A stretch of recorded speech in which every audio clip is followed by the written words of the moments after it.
শ্রদ্ধাবান উপাসক উপাসিকাগণ, গত পর্বে আপনারা শুনেছিলেন লিচ্ছবি রাজকুমার মহালি কুমার শিবলি সত্যের পিতা আর কি। উনি বুদ্ধের ধর্মদেশনা শুনে নির্বাণের প্রথম স্তরে লাভ করেছিলেন। তো এরপরে কি হলো শুনুন। সৌন্দর্যময়ী প্রকৃতির লীলানিকেতন, বিলাসীর বিলাস মন্দির, মনোরম নলিনী সমাকিন্যা সরসী শোভনা, মনোহর পুষ্পোদ্যান পরিশোভিতা, সুচারু হৈম্যরাজি সমলঙ্কৃতা, তাবতিংশ দেবোপম নয়ন মোহন নরনারী সমাকিন্যা, অনুপমা রাজশ্রী মণ্ডিতা ও সুসমৃদ্ধা এই বৈশালী রাজ্য। এতটাই সুন্দর ছিল তখন বৈশালী রাজ্য, সাজিয়ে গুছিয়ে এমন মনোমুগ্ধকর রেখেছিলেন যে সবাই দেখে বিমুগ্ধ না হয়ে পারত না। প্রভূত পুণ্য বিভূতি বিমণ্ডিত লিচ্ছবিরাজ মহালি কুমার সর্ব ঐশ্বর্যে পরিপূর্ণ ও বৈশালী রাজ্যের অধীশ্বর। বৈশালীর বক্ষরত্ন গৌরব কেতক হিরণ্যমণ্ডিত স্বর্ণ সিংহাসন সুরক্ষা করে আসছিলেন মহারাজ মহালি কুমারের সগৌরবে। ইনি জ্ঞানে গুণে ও ব্যক্তিত্বে প্রতিভায় বজ্রীদের মধ্যে শ্রেষ্ঠ ছিলেন। তখন বিরচিত অঙ্গসৌষ্ঠবে পরিশোভিত ছিলেন রাজাদিরাজ। প্রীতিপদ মনমোহন দর্শনীয় সুপুরুষ ছিলেন ইনি। রাজধর্মে নিজেকে সুপ্রতিষ্ঠিত করে নিপবর পালন করেছিলেন প্রজাপুঞ্জ সানন্দের সযত্নে। তিনি তথাগত বুদ্ধের ধর্মামৃত পান করে শ্রোতাপত্তি বলে প্রতিষ্ঠিত হয়েছিলেন। অচল শ্রদ্ধায় প্রতিষ্ঠিত হয়েছিল তার মন।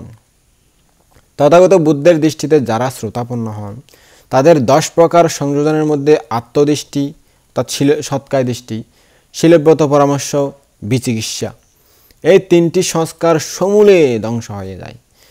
বৈষয়িক তৃষ্ণা হালকা হয়ে যায়। ত্রিরত্নের প্রতি অচলা শ্রদ্ধা উৎপন্ন হয়। শ্রোতাপত্তি মার্গ জ্ঞান দ্বারা অনিত্যের নিত্য সংজ্ঞা, অনাত্মায় আত্মা ধারণা নির্মূল হয়। মার্গ জ্ঞানের প্রভাবে তাদের মিথ্যা দৃষ্টি, মিথ্যা ধারণা প্রহীন হয়। তারা প্রাণীহত্যা, চুরি, মিথ্যা কামাচার, মিথ্যা বাসন, নেশাদ্রব্য সেবন প্রভৃতি অকুশল কর্ম থেকে বিরত থাকেন সবসময়। তাদের জন্য অপায় দ্বার চিরতরে বন্ধ হয়ে যায়। সেজন্য বুদ্ধ বলেছেন, পাতাব্যা একা রাজ্যেনা সাগ্গাস্য গামানেনা বা সাব্বালোকাদিপাচ্ছে চেনা সৌতাপাত্তি পালাংবারা। অর্থাৎ পৃথিবীর একছত্র রাজত্ব, স্বর্গে গমন, এমনকি সর্বলোকের উপর আধিপত্য করার চেয়েও শ্রোতাপত্তি লাভ সর্বশ্রেষ্ঠতর হয়। জীবন বাঁচানোর কারণেও মানুষের বৈষয়িক সম্পত্তির যথেষ্ট প্রয়োজন আছে। বৈষয়িক সম্পত্তির অভাবে মানুষ দরিদ্র দুঃখ ভোগ করে থাকে। অথচ যে ব্যক্তি প্রাণ প্রাচুর্যে ভরপুর তিনি একমাত্র ধনী বলে বলা হয়ে থাকে। শ্রদ্ধা, শীল, পাপে লজ্জা, পাপে ভয়, শ্রুতি, ত্যাগ, প্রজ্ঞা যার আছে তিনি ধর্মদৃষ্টিতে প্রকৃত ধনী। তাকে এই ধর্মদৃষ্টিতে ধনী বলা যায়। লিচ্ছবিরাজ মহালি কুমার এসব গুণধর্মের অধিকারী ছিলেন বলে তিনি শ্রোতাপত্তি নামে অভিহিত হন। শ্রোতাপন্ন কল্যাণ পৃথকজন আর্য শ্রাবকগণের বদ্ধ মূল ধারণা আস্মি মাতা, আস্মি পিতা, আস্মি সুখাতা দুঃখাতা কাম্মানাং পালাং বিপাকো। মাতা আছে, পিতা আছে, সুকৃত দুষ্কৃত কর্মের ফল আছে। তারা নিয়ত সম্বুদ্ধি পরায়ণ, তবুও তাদের সংসার ধর্মের প্রতিপালনে স্পৃহা বিদ্যমান থাকে। প্রাপ্ত বয়সে রাজা রানী নির্বাচন করতে গিয়ে মহালি রাজকুমার কুলমর্যাদা অনুসারে অপরূপ রূপ লাবণ্যময়ী কোলীয় রাজকন্যা সুপ্রভাষাকে মনোনীত করলেন। তার বংশ ও গোত্রের একটি অপূর্ব কাহিনী আছে ওই সুপ্রভাষার আর কি। অনেক দিন আগের কথা। একসময় বারাণসীরাজ ব্রহ্মদত্ত বহু নারী সম্ভোগ হেতু তার কুষ্ঠরোগ উৎপন্ন হয়েছিল। তাই তিনি যুবরাজের উপর রাজ্যভার অর্পণ করে বনে চলে গিয়েছিলেন। বনাঞ্চলে লতা পাতা ওষুধ সেবন করে রাজা আরোগ্য লাভ করে সেখানে বৃক্ষকুটিরে বসতি করতে লাগলেন। তিনি বনাঞ্চলের বাঘ, সিংহ, বিভিন্ন শিকারীর পরিত্যক্ত পশুর মাংস ও হাড় সিদ্ধ করে জীবন ধারণ করতেন।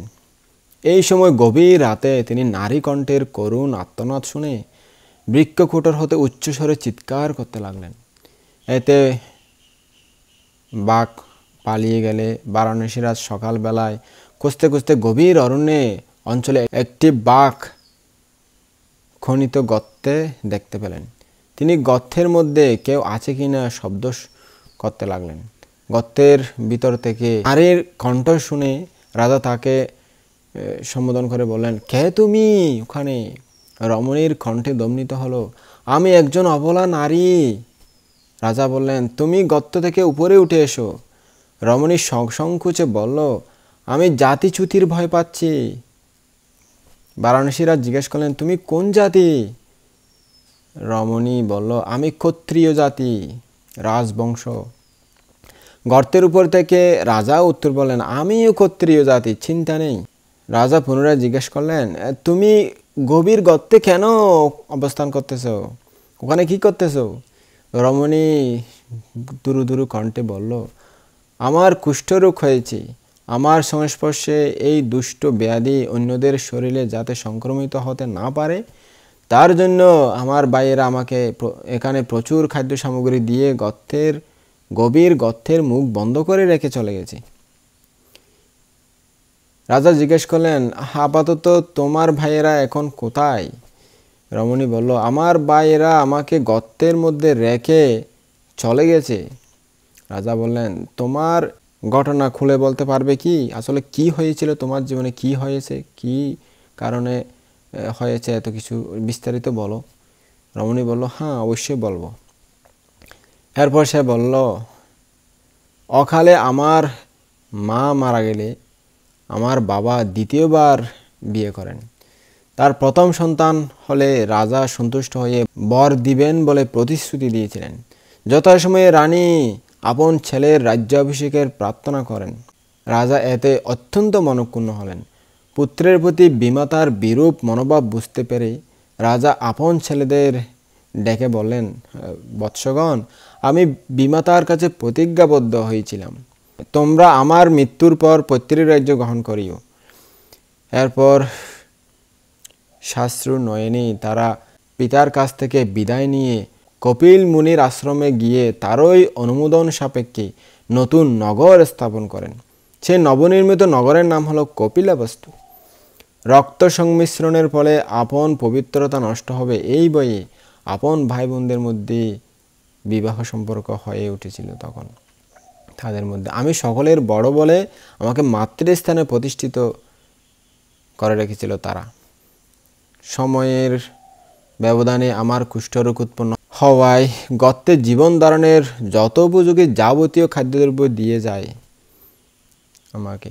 তখন রাজা বললেন, আমার হাতে তোমার কোনো ভয়ের কারণ নেই। আমি বারাণসীরাজ ব্রহ্মদত্ত, আমারও কুষ্ঠরোগ হয়েছিল। আমি এই বনের লতাপাতা ওষুধ হিসেবে খেয়ে আরোগ্য লাভ করেছি।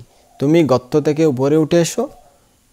কুষ্ঠরোগের ওষুধগুলো আমার জানা আছে। আমি যে ওষুধগুলো খেয়ে রোগমুক্ত হয়েছি, আশা করি তুমিও তা খেলে তোমার রোগও সেরে যাবে। তখন রমণী বলল, আমি গর্তের বহু নিচে, আমাকে এখান থেকে তোলবার জন্য ব্যবস্থা করুন প্লিজ। তখন আপন বৃক্ষ কুটরে গমন করে সিঁড়ি নিয়ে এসে ওই রমণীকে উদ্ধার করলেন ওই রাজা। এরপর তাকে নিয়মিত লতা পাতা সেবন করিয়ে সুস্থ করে তুললেন। মহহতে সংসারের উদ্যপ। এই গভীর অরণ্যে দুজন নরনারী সৃষ্টির মোহে পড়ে সহবাসের ফলে রানী প্রিয়তমা গর্ভবতী হল। ক্রমে তাদের সংসার জীবনে প্রত্যেকবারে দুটি সন্তান জন্মগ্রহণ করেছিল। এক সময় বারাণসী রাজ্যের প্রজা ওই পথে যাওয়ার সময় রাজাকে দেখে চিনতে পারলেন এবং আপন রাজ্যে ফিরে আসার জন্য তাকে অনুরোধ করলেন। বৃদ্ধ রাজা আপন রাজ্যে ফিরে যাওয়ার আশা পরিত্যাগ করে এই প্রদেশেই নগর প্রতিষ্ঠা করেছিলেন।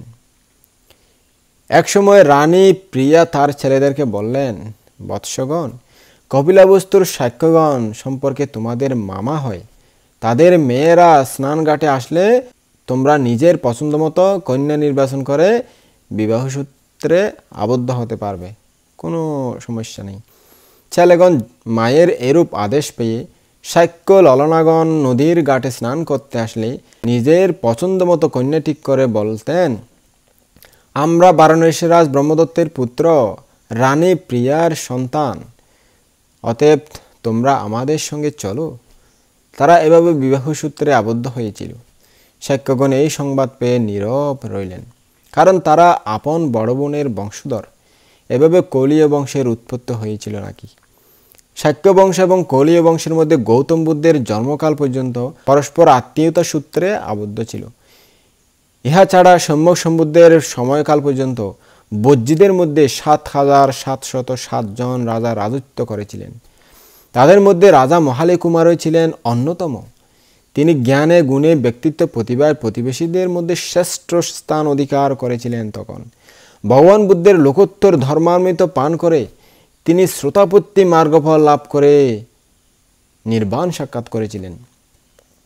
সুপ্রভাষা কৌলীয় বংশের রাজকন্যা। তিনি ছিলেন অপরূপ রূপ লাবণ্যশালিনী, সুলক্ষণাযুক্তা। একদিন তিনি শাক্যরাজ্যে গিয়ে ভগবান বুদ্ধের ধর্মদেশনার স্থানে উপস্থিত হয়েছিলেন।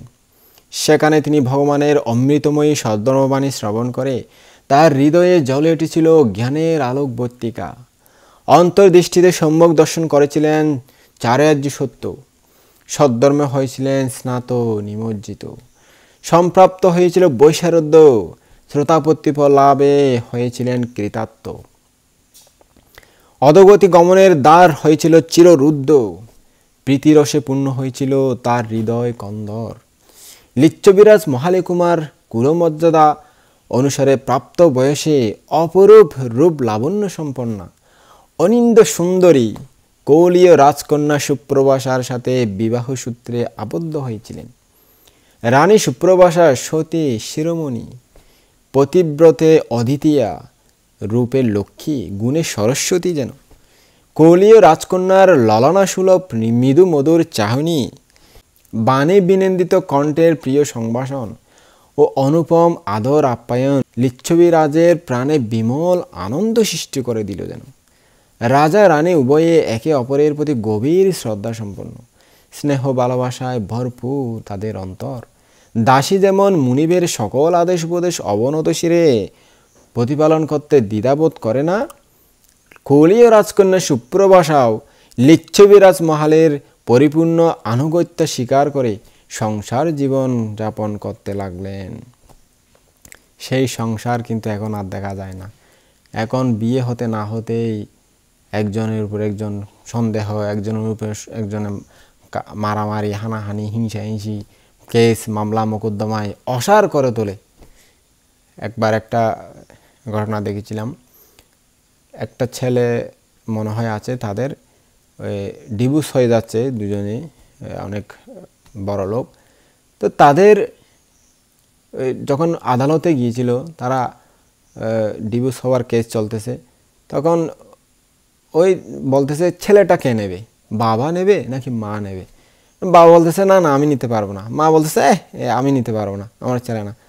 বেচারা ছোট্ট বাচ্চা, 2-4 বছরের বাচ্চা হবে, ওকে মাও নিতে চাচ্ছে না, বাবাও নিতে চাচ্ছে না। কি অদ্ভুত কাণ্ড রে! ওই ছেলেটা বেচারা কিছুই বুঝতে পারতেছে না, খাঁ হাঁ করে কান্না করতেছে। বাবার কাছে গেলে বলছে যাও যাও, এখানে কি, আমি না তোমার বাবা। তারপরে মার কাছে গিয়ে মা বলছে আমার দরকার নেই এই ছেলে টেলে এগুলো দেখ, কারণ ওই যে আরেকটা নিয়ে নেবে, আরেকজনের সাথে সম্পর্ক আছে, আরেকটা নিয়ে ছেলেমেলে, এগুলো ঝামেলা না, এই ঝামেলা কেউ এখন পোহাতে চায় না।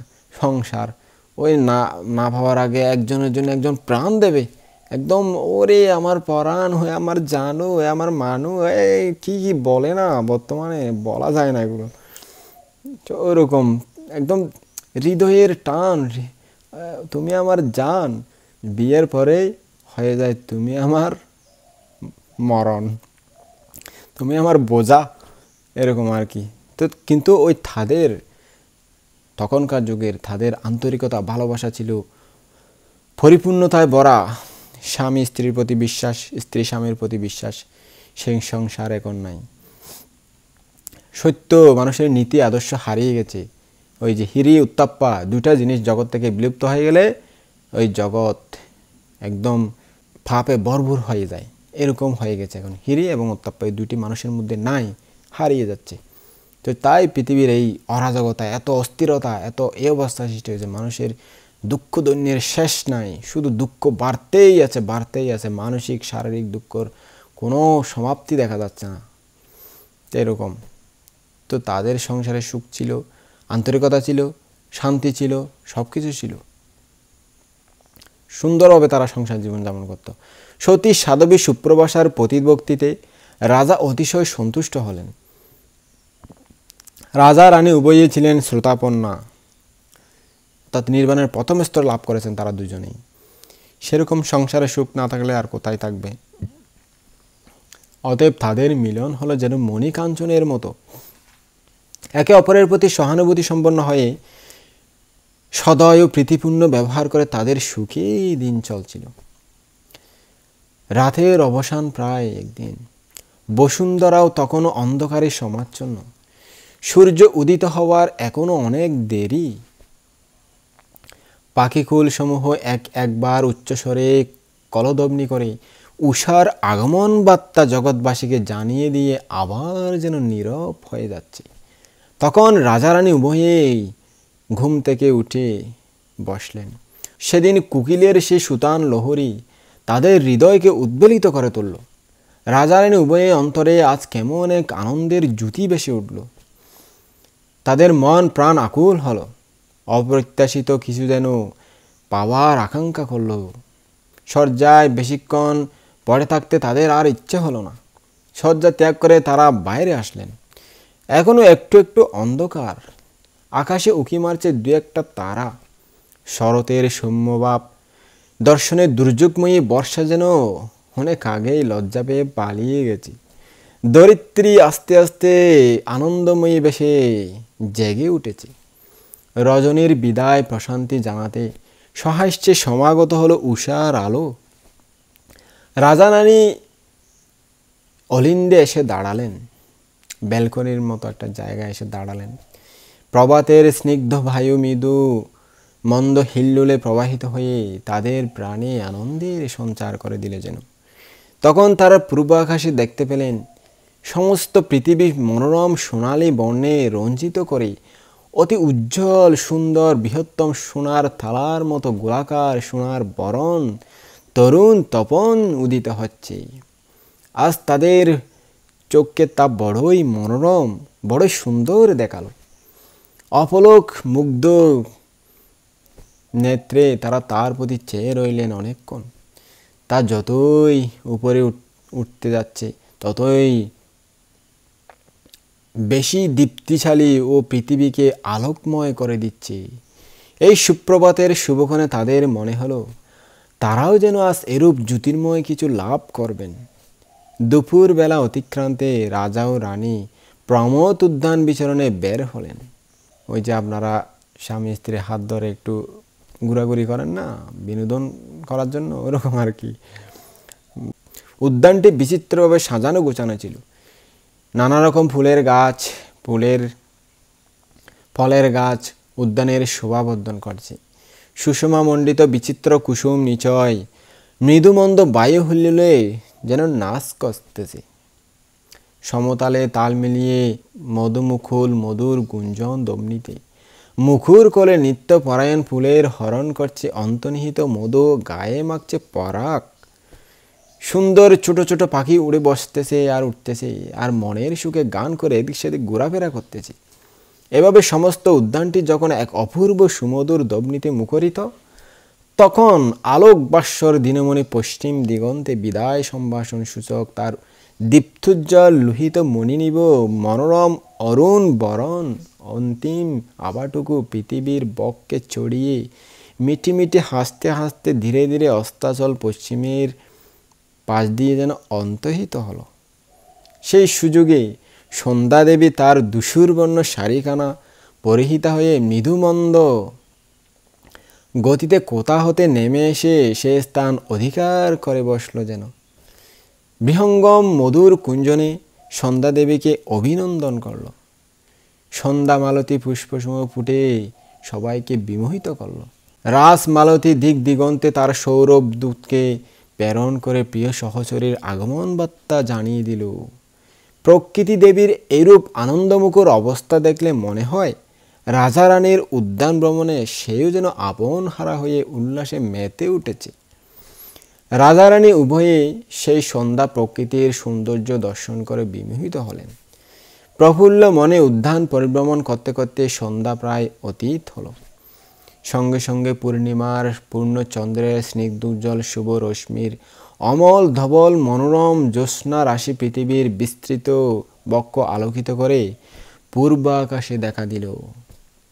নবোদিত পূর্ণচন্দ্রের চিত্তাকর্ষক দীপ্তিময়ী স্নিগ্ধ ধবলা শান্তোজ্জ্বল কিরণ ছটা প্রত্যেক বৃক্ষলতা পুষ্প পল্লবে পতিত হয়ে অপূর্ব সৌন্দর্যের সৃষ্টি করল। তখন রাজা রানী উভয়ে প্রমোদ উদ্যানে ধীর মন্ত্রে পদচারণ করতে করতে কোথাও বা ক্ষণকাল অপেক্ষা করে নয়নানন্দময়ী অপূর্ব শোভা সন্দর্শনে তন্ময় হচ্ছেন।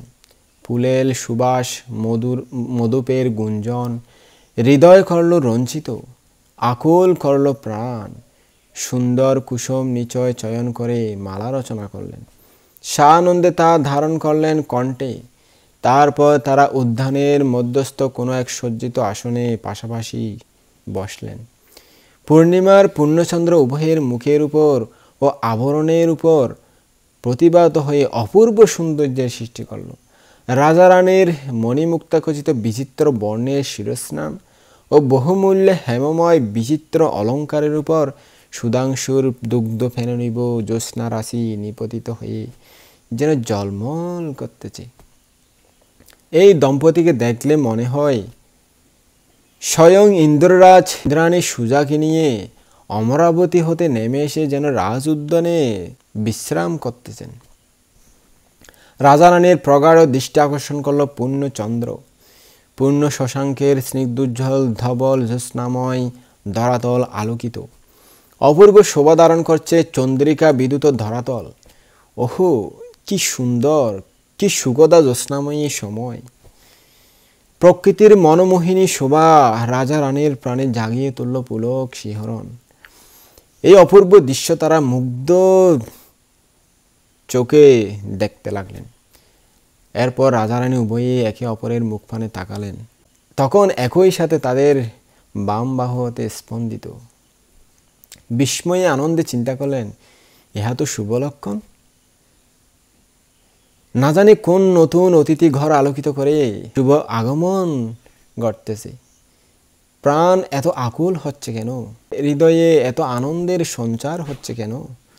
তারা বারবার ইহা চিন্তা করেও প্রকৃত কারণ উপলব্ধি করতে পারলেন না। এরপর প্রভাত হতে তাদের চিত্ত কিছু একটা যেন অভাব অনুভব করছে। কি যেন পাওয়ার আকাঙ্ক্ষা জাগ্রত হচ্ছে তাদের হৃদয় মন। সেদিন সারাদিন কেমন এক আনন্দ কণিকা তাদের হৃদয় আকাশে বিদ্যুৎ লতার ন্যায় খেলা করছে। এখন রাজা রানীরও একটু একটু অনুভব হচ্ছে শয়নকক্ষে উপস্থিত হলে তাদের যেন সেই অভাবের পূর্ণতা সাধন হবে, আকাঙ্ক্ষার নিবৃত্তি হবে, আকুল প্রাণ শান্ত হবে, আনন্দের সেই ক্ষুদ্র কণিকা বৃহত্তর আকারে পরিণত হয়ে সমস্ত জগৎকে যেন প্লাবিত করে দেবে। এরপর শয়নকক্ষে এসে রাজা রানী উভয়ে এবার নীরব হলেন। তাদের প্রাণে জাগলো আশার সঞ্চার। এখন পূর্ণ বিভূতি বিমণ্ডিত এক দেবপুত্র দেবলোক থেকে চ্যুত হয়ে মনুষ্যলোকে প্রতিসন্ধি গ্রহণ করার সময় উপস্থিত। কে সেই দেবপুত্র? ওই যে আমাদের পুণ্য পারমে সম্পন্ন, পারমে পূর্ণতা প্রাপ্ত সে সত্য। এই মহিয়ান দেবপুত্রই ভাবি লাভী শ্রেষ্ঠ শ্রাবক অরহৎ শিবলী স্থবির হবেন। ইনি তখন দেবলোক থেকে চ্যুত হয়ে প্রথম কলল রূপে প্রতিসন্ধি গ্রহণ করলেন মহারাজ মহালী কুমারের প্রিয়তমা পত্নী, পরম সৌভাগ্যবতী পুণ্যবতী সুপ্রভাষার পুণ্যপূত পুণ্যময় গর্বে। এই পুণ্য বিভূতি বিমণ্ডিত ছেলেটি দেবলোকের দেবৈশ্বর্য ত্যাগ করে নেমে এলেন মহামানব বাঞ্ছিত মর্তে। মর্ত্যলোকে মুক্তিকামীদের প্রধান কর্মক্ষেত্র। মহিষী নারীর জঠরে আবির্ভূত হলেন মহিমাময় সত্য। পুণ্যবতী সুপ্রভাষা হলেন অন্তঃসত্ত্বা। মহাসৌভাগ্যের উদয় হলো এই পুণ্যবতী নারীর। তার সকল দিক হলো কল্যাণময়, সুখ ঐশ্বর্যের অভিবৃদ্ধি। তার সংস্পর্শে সবই যেন বেড়েই চলেছে। তার পুণ্যময় হাতে যে কারো কিছু স্পর্শ করলেই তা যেন বেশি বেশি ফল দান করে। শরীর বর্ণ হলো সমুজ্জ্বল, লালিত্য প্রবাহ হলেন তিনি অতিশয় জ্যোতির্ময়ী। গর্ভস্থ সন্তানের পুণ্য হওয়ায় মহামঙ্গল সূচিত হলো রাজার রাজ্যে। প্রত্যেক দিন সকাল থেকে সন্ধ্যা পর্যন্ত তাদের প্রজা হতে বিপুল পরিমাণ উপহার আসতে লাগলো তাদের জন্য। পুণ্য হতে লাগলো ধনভাণ্ডার, ধন ঐশ্বর্যে। বাদল দ্বারায় স্নাত প্লাবিত হতে লাগলো ধরাবক্ষ। সুজলা সুফলা শস্য শ্যামলা হতে লাগলো বসুন্ধরা। চারিদিকে যেন ভরপুর হয়ে গেছে, অভাব বলতে কিছুই দেখা যাচ্ছে না। প্রচুর দুধ দিতে লাগলো গাভীগুলো। যেজন সুপ্রবাসার হস্তস্পর্শ করিয়ে খেতে বীজ দান বপন করে, তার এক বীজ হতে শত শত গাছ জন্মাতে লাগলো। তার হাতে স্পর্শ করিয়ে গোলার মধ্যে শস্য উঠালে তা থেকে শস্য খরচ করলেও তবু যেন পুণ্যই থাকে, খালি যেন হয়ই না। পুণ্যময়ী সুপ্রবাসাও তার গর্ভস্থ পুণ্যবান সন্তানের পুণ্য পাওয়ায় তাদের সমস্ত সম্পত্তি অপুরন্ত হতে লাগলো। সুপ্রবাসা যা স্পর্শ করতেন তা নিঃশেষ যেন হতেই চায় না। এই অপূর্ব অলৌকিক পুণ্যঋদ্ধি দেখে বিস্ময়াবিষ্ট হলেন বৈশালীবাসী সমস্ত জনগণ। সকলেই বলতে লাগলেন, সুপ্রবাসার গর্ভস্থ সন্তান যেন স্পর্শমণি। এভাবে রাজ্যের সর্বত্র বিরাজ করতে লাগলো পরা শান্তি। রাজ্যবাসী সকলের আশাতীত মনস্কামনা যেন পূর্ণ হতে চলল। এতে উপলব্ধি হলো গর্ভস্থ সন্তান নিশ্চয় মহাভাগ্যবান ও মহাপুণ্যবান হবেন। এই জন্য দেশবাসী সকলেই নতুন আশা, আকাঙ্ক্ষা ও প্রেরণা নিয়ে নবজাতকের জন্মলগ্নের আশায় বিপুল উৎসাহ বোধ করছিল। দিন যায়, দিন আসে, মাস যায়, নতুন মাস ফিরে আসে। এভাবে দেখতে দেখতে 10 মাস 10 দিন চলে গেল, কিন্তু রাজকুমার প্রসূত হলো না, রাজকুমারের জন্ম হলো না। মায়ের গর্ভেই রয়ে গেল সে সন্তান। এতদিন তো থাকার কথা না। সকলে ইহা দেখে বিস্মিত হলো। ক্রমান্বয়ে 1 বছর, 2 বছর, 3 বছর, এভাবে করতে করতে 7 বছর অতিবাহিত হওয়ার পরও সুপ্রবাসা রানীর কোনো সন্তান জন্ম হচ্ছে না দেখে দেশবাসী ভয় পেয়ে গেলেন। তবুও প্রতিদিন মহালের রাজবাড়িতে উপহার এসে রাজবাড়ি পরিপূর্ণ হতে লাগলো। আর সুপ্রবাসাও মনের আনন্দে দুহাত উজাড় করে উত্তম রসালযুক্ত খাদ্যবর্জ্য, উৎকৃষ্ট দ্রব্যাদি বুদ্ধ প্রমুখ ভিক্ষুসঙ্ঘকে দান করতে লাগলেন অকাতরে। স্বভাবতই তার চিত্ত ত্যাগভবন। ত্যাগের মাধ্যমে উপভোগ করেন তিনি অনুপম আনন্দ। দিগযন্ত্রের কাঁটার মতোই যেন শ্রোতাপন্ন অবস্থার একমাত্র লক্ষ্যস্থল অনুত্তর অচ্যুতপদ। তারই চিত্তে সততই জেগে উঠে নিবৃত্তির উদগ্র কামনা। দানে তার কত আগ্রহ, কত উৎসাহ। উৎফুল্ল অন্তরে তিনি যখন নিরত থাকেন দানে, তার কমনীয় কান্তিময় মুখের ফুল মধুর হাসি তখন সকলকেই করে মোহিত চমৎকৃত।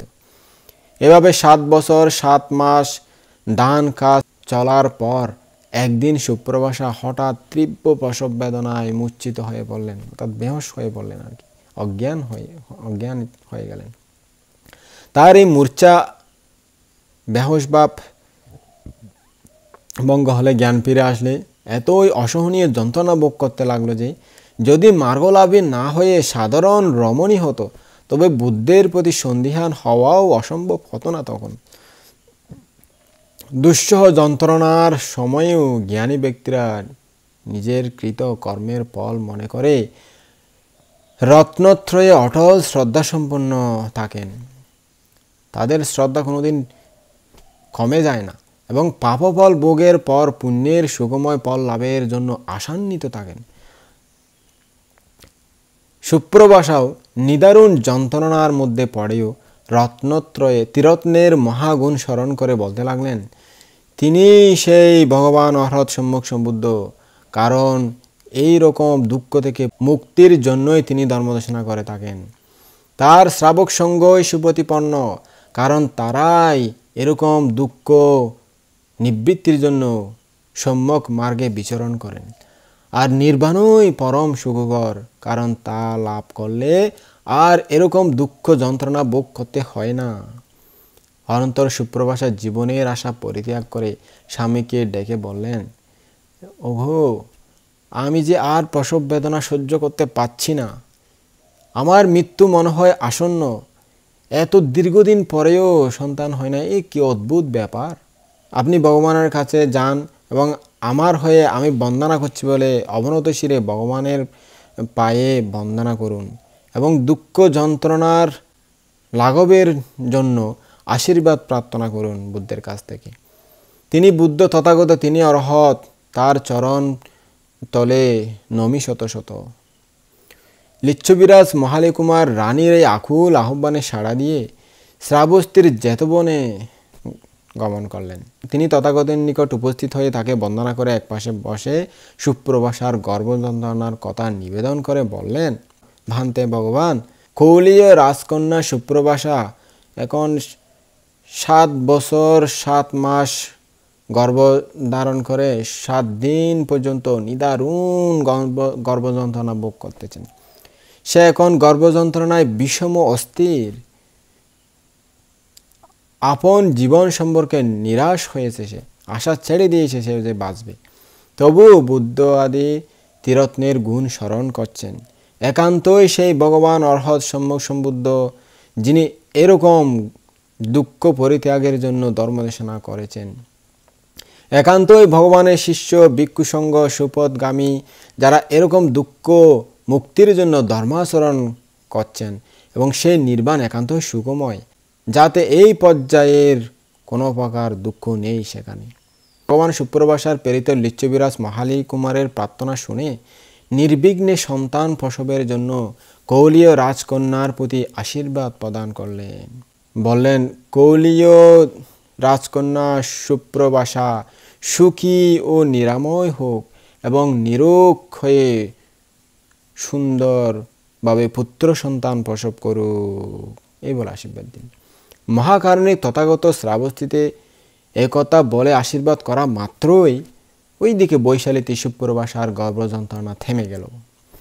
তারপর সুখী ও নিরাময় হয়ে বিনা কষ্টে পূর্ণ চাঁদনি রাতে চন্দ্রের রজত ছটার ন্যায় ঘর আলোকিত করে সুখে প্রসব করলেন প্রভূত পুণ্য বিভূতি বিমণ্ডিত এক জ্যোতির্ময় শিশু। শিশুপুত্রের পুষ্পটিত কুসুম সুষমা দিব্য কান্তিসম দীপ্ত প্রভা উদ্ভাসিত হলো পুরো রাজবাড়ি। সদ্যজাত এই সন্ততি বিশুদ্ধ মণিনিব, পুণ্যদূতক, পুণ্য লক্ষণ সমুজ্জ্বল, সুন্দর, অতি সুন্দর, মনোরম, অতি মনোরম, মুগ্ধ বিমুগ্ধ বিস্ময়ে অভিভূত চমৎকৃত হল সমস্ত দর্শকবৃন্দ। সুপ্রভাষাও আনন্দ উৎপল হৃদয়ে ভাবতে লাগলেন, মনে হয় আমার স্বামী করুণা সাগর ভগবানকে আমার দুঃখের কাহিনী বর্ণনা করেছেন। জীবন দুঃখ বিনাশক ভগবান মনে হয় আমাকে সুখী ও নিরাময় হয়ে নিরোগী পুত্র প্রসব করতে, পুত্র সন্তান সুন্দরভাবে সুস্থভাবে জন্ম দিতে আশীর্বাদ করেছেন। সেজন্যই আমার এরকম সুন্দরভাবে বিনা কষ্টে আমি পুত্র সন্তান জন্ম দিতে পেরেছি। ওহো বুদ্ধ, ওহো ধর্ম, ওহো সঙ্গ, ত্রিরত্নের গুণ চিন্তার অতীত, আসলে সত্যি। এবং আচিন্ত্যেষু বুদ্ধাধাম্মা আচিন্ত্যা, আচিন্ত্যেষু পাষাণ্যেষু বিপাকো হতি অচিন্ত্য। চিন্তার অতীত ত্রিরত্নের প্রতি যারা সবসময় প্রসন্ন থাকে, শ্রদ্ধান্বিত থাকে, তাদের ফলও চিন্তার অতীত হয়। ইহা ভেবে শ্রোতাপন্ন উপাসিকা ত্রিরত্নের প্রতি আরও বেশি পরিমাণে শ্রদ্ধান্বিত হলেন। বহুকাল অপেক্ষা করার পর পুণ্যবান সত্যের জন্ম হওয়ায় রাজপুরীতে আনন্দ উল্লাসের সাড়া পড়ে গেল।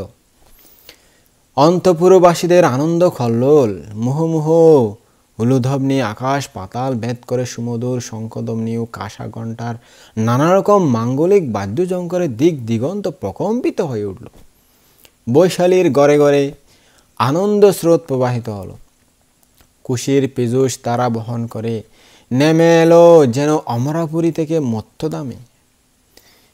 রানী আনন্দে দান করলেন প্রভূত দানীয় সম্ভার। সকলে জ্যোতির্ময় শিশুটিকে মনানন্দে করলেন আশীর্বাদ। এবং মঙ্গল কামনা। লিচ্ছবিরাজ মহালি ভগবান বুদ্ধের আশীর্বাদ অভিনন্দন অনুমোদন করে আসন থেকে উঠে ভগবানকে বন্দনা করে নিজের ঘরে ফিরে এসে দেখতে পেলেন কৌলীয় রাজকন্যা সুপ্রভাষা নিরাপদে নিরাময়ে সুবর্ণ প্রতিমা সদৃশ সমুজ্জ্বল প্রশান্ত মূর্তি সমন্বিত এক পুত্ররত্ন জন্ম দিয়েছেন। মহালে কুমার ভগবানের অতুলনীয় বাক্য ঋদ্ধি দেখে আশ্চর্যান্বিত হয়ে মনে মনে ভাবলেন, ওহো, কতই আশ্চর্য! তথাগতের মহাঋদ্ধিমত্ততা ও মহাশক্তিমত্ততা! এমনকি কৌলীয় কন্যা সুপ্রভাষা সুখী হোক বলা মাত্রই সুখিনী নিরোগিনী হয়ে নিরোগ পুত্র সন্তান জন্ম দিয়েছেন। ইহাভাবে তিনি খুবই সন্তুষ্ট হলেন, আনন্দিত প্রীতি প্রফুল্ল চিত্তে সম্পন্ন হলেন। এরপর তিনি প্রীতি প্রফুল্ল চিত্তে সুপ্রভাষার সামনে উপনীত হয়ে মহাকরুণাবান ভগবানের আশীর্বাদের কথা বললে সুপ্রভাষা তা শুনে অতিমাত্র সন্তোষের সাথে বললেন, ওগো, আপনি ভগবানের নিকট আবার যান। আমার কথায় ভগবানের শ্রীচরণে বন্দনা করে বলবেন যে, ভান্তে ভগবান, কৌলীয় কন্যা সুপ্রভাষা 7 বছর 7 মাস গর্ভধারণ করে ক্রমাগত 7 দিন তীব্র গর্ভযন্ত্রণা ভোগ করে আপনার আশীর্বাদে সুখে শান্তিতে নিরাময়ে নির্বিঘ্নে নিরোগী পুত্র সন্তান জন্ম দিয়েছে। সে 7 দিন পর্যন্ত বৌদ্ধ প্রমুখ ভিক্ষু সংঘকে দান করতে চায়। ভান্তে ভগবান, সকল ভিক্ষু সংঘের সাথে কৌলীয় রাজকন্যা সুপ্রভাষার 7 দিনের ফাং গ্রহণ করুন আপনি। লিচ্ছবিরাজ মহালে কুমার সুপ্রভাষার জয়ধ্বনি করে আনন্দ উৎফুল্ল চিত্তে সুপ্রভাষার কথা অনুসারে আবার ভগবানের নিকট গিয়ে ভগবানকে বন্দনা করে 7 দিনের জন্য ফাং করলেন। বুদ্ধ সুপ্রভাষার মনের আশা পূরণ করার জন্য 7 দিনের ফাং গ্রহণ করলেন।